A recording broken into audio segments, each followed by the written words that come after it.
Σήμερα οι άντρες δεν είναι πια όπως παλιά. Εκείνη η φωτιά, η ενέργεια, η αποφασιστικότητα χάθηκαν.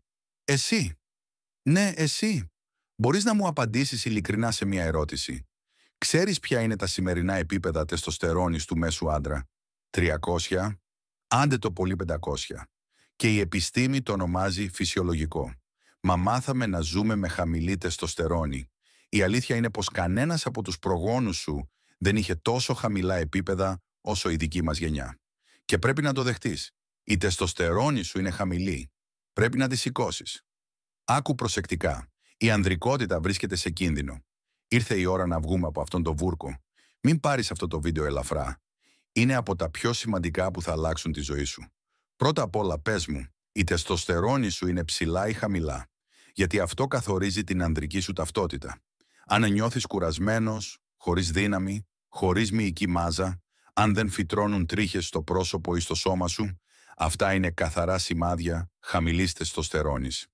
Μελέτες δείχνουν ότι κάθε χρόνο η τεστοστερόνη των αντρών πέφτει κατά 1%. Και όσο και αν θέλουμε, δεν μπορούμε να το σταματήσουμε. Αυτός ο ετήσιος κατήφορος δεν είναι τυχαίος. Οφείλεται στον τρόπο ζωής μας. Όσο πιο μοντέρνος γίνεται ο κόσμος, τόσο πιο πολύ χάνεται η αρενοπότητα και εμείς γινόμαστε πιο αδύναμοι. Ας μιλήσουμε λοιπόν για τους λόγους που σκοτώνουν την τεστοστερόνη σου και έπειτα για το πώς θα την ξαναχτίσεις. Λόγος. Νο 1. Το νερό της βρύσης.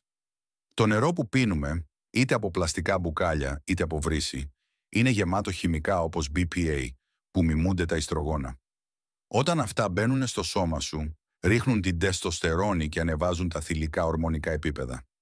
Παλιά έπιναν νερό από πύληνα δοχεία, χωρίς κανένα πρόβλημα. Τώρα πίνουμε πλαστικό. Λύση. Φίλτραρε το νερό σου ή φύλαξέ το σε ανοξίδωτο ή πύληνο δοχείο. Μπορεί να ακούγεται παλιωμοδίτικο, αλλά προστατεύει την αρενοπότητά σου. Λόγος νο 2. Οι διατροφικές σου επιλογές. Σήμερα έχουμε άπειρα φαγητά, αλλά σχεδόν κανένα δεν θρέφει πραγματικά το σώμα. Τρώμε ό,τι ευχαριστεί το μυαλό, όχι ό,τι χρειάζεται το σώμα. Έτσι αποδυναμώνεσαι και η τεστοστερόνη πέφτει ακόμη πιο χαμηλά. Φάει λοιπόν ό,τι χρειάζεται το σώμα σου, όχι το μυαλό σου. Σε λίγο θα σου πω ακριβώς τι να τρως. Λόγος αριθμός 3. Η ζώνη άνεσης. Παλιά οι άνθρωποι δούλευαν σκληρά. Τώρα έχουμε τα πάντα, αλλά κάνουμε τα ελάχιστα. Περνάμε τη μέρα στο κρεβάτι ή στην οθόνη και το σώμα νομίζει πως δεν χρειάζεται τεστοστερόνη. Το σώμα παράγει μόνο ό,τι χρησιμοποιεί. Αν δεν δραστηριοποιείσαι, δεν παράγει τίποτα. Λόγος νο 4. Η παχυσαρκία. Το λίπος σκοτώνει τη δύναμη. Παράγει ένα ένζυμο που μετατρέπει την τεστοστερόνη σε ιστρογόνα και τότε το σώμα σου αρχίζει να θυμίζει περισσότερο γυναίκα. Κράτα το βάρος σου χαμηλά. Λόγος νο 5. Η θερμότητα στα γεννητικά όργανα. Οι όρχεις παράγουν τεστοστερόνη μόνο όταν είναι δροσεροί. Τα στενά ρούχα και τα συνθετικά παντελόνια κρατούν τη θερμοκρασία ψηλά και εμποδίζουν την παραγωγή. Ιδιαίτερα το καλοκαίρι και τη νύχτα, φόρα χαλαρά ρούχα και άσε το σώμα να αναπνεύσει. Λόγος αριθμός 6. Η σπατάλη ενέργειας. Πολλοί χάνουν την ανδρική τους ενέργεια άσκοπα. Και το χειρότερο. Πολλοί μορφωμένοι άνθρωποι λένε δημόσια ότι ο αυνανισμός είναι υγιεινός. Κι όμως ποτέ κανείς δεν είδε την τεστοστερόνη του να αυξάνεται από αυτό. Αντίθετα, οι περισσότεροι χάνουν τη δύναμή τους. Η αυτοσυγκράτηση είναι ευθύνη σου. Τώρα άκου προσεκτικά.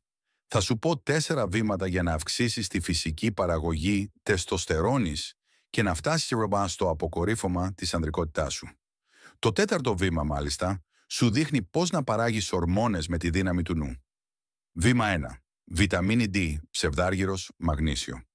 Αν λείπει μία από αυτές τις 3 ουσίες, η τεστοστερόνη σου μπορεί να πέσει ως και 60%. Αν αγνοήσεις τον ψευδάργυρο για 20 εβδομάδες, μπορεί να χάσεις το 75% της φυσικής παραγωγής σου. Πάρε ψευδάργυρο από κόκκινο κρέας, αυγά και σπόρους κολοκύθας. 100 γραμμάρια κόκκινου κρέατος σου δίνουν το 50% των ημερήσιων αναγκών.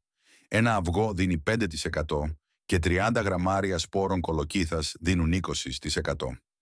Για βιταμίνη D, βγες στον ήλιο από τις 6 μέχρι τις 8 το πρωί. Αυγά και γάλα βοηθούν επίσης. Για μαγνήσιο, οι ίδιοι σπόροι κολοκύθας είναι θησαυρός. Αν τα παίρνεις φυσικά, τέλεια. Αν όχι, να υπάρχουν και συμπληρώματα. Βήμα 2. Ύπνος. Ο ύπνος είναι το φάρμακο της φύσης. 7 έως 8 ώρες συνεχόμενου ύπνου αυξάνουν την τεστοστερόνη, βελτιώνουν τη συγκέντρωση, την ενέργεια και την ποιότητα ζωής. Χωρίς ύπνο, τίποτα δεν δουλεύει σωστά. Βήμα 3. Διαχείριση άγχους και προπόνηση. Το στρες σκοτώνει την τεστοστερόνη. Γι' αυτό φρόντισε να κινείσαι, να γυμνάζεσαι, να υδρώνεις.